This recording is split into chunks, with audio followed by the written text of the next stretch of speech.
અંબાજી ખાતે પ્રજાસત્તાક દિનની ઉજવણી કરવામાં આવી છે, જેમાં આરોગ્ય મંત્રી ઋષિકેશ પટેલ દ્વારા ધ્વજવંદન કરવામાં આવ્યું. પોલીસ વિભાગ દ્વારા પરેડ યોજવામાં આવી. ઋષિકેશ પટેલ દ્વારા ઉદ્બોધન કરવામાં આવ્યું. સાંસદ ગેનીબેન ઠાકોર પણ આ કાર્યક્રમમાં ઉપસ્થિત રહ્યા. 26 જાન્યુઆરી આપણા માટે ઐતિહાસિક દિવસ અને 15મી ઓગસ્ટ 1947 આ બંને આપણા રાષ્ટ્રીય તહેવારો દરમિયાન આપણે સૌ નક્કી કરીએ કે કેટલાય શહીદો, કેટલાય ક્રાંતિકારીઓએ આના માટે શહીદી આપી હતી અને આપણને આઝાદી અપાવી હતી.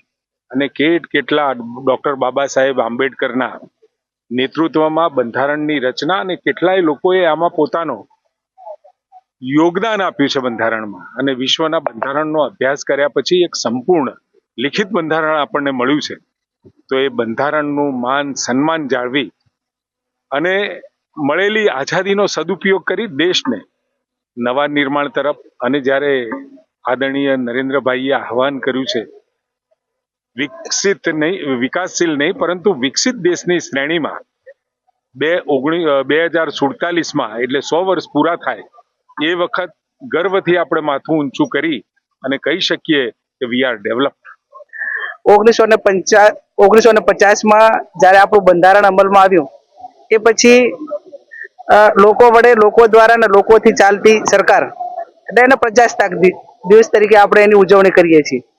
પ્રજાસત્તાક દિવસની ઉજવણી સાથે સાથે સમગ્ર દેશમાં જે એક રાષ્ટ્રીય પ્રત્યેની દરેક આપણી જે ભાવના છે, આપણો દેશ એ બિન સાંપ્રદાયિક દેશ છે. અલગ અલગ પ્રાંતોમાં અલગ અલગ વિવિધ તહેવારોની ઉજવણી હોય છે, પણ 15મી ઓગસ્ટ અને 26મી જાન્યુઆરી એ આપણા રાષ્ટ્રીય તહેવાર છે. અને રાષ્ટ્રીય તહેવાર એ સમગ્ર દેશમાં એક જ દિવસે આ બે તહેવારોની ઉજવણી થાય છે. ત્યારે દરેક નાગરિક એ દેશ પ્રત્યેની જે આપણી ભાવના છે અને એના માધ્યમથી જે કંઈ એક દેશના નાગરિક તરીકે આપણે શું કરવાનું થાય છે એ દરેક પોતાની જવાબદારી સંભાળીને રાષ્ટ્ર પ્રત્યેની ભાવના સમર્પિત અને દરેક ક્ષેત્રની અંદર દરેક નાગરિક જે ક્ષેત્રમાં છે એ ક્ષેત્રમાં ઉત્તરોત્તર પ્રગતિ કરીને રાષ્ટ્રનું રોશન નામ થાય અને બીજા રાષ્ટ્ર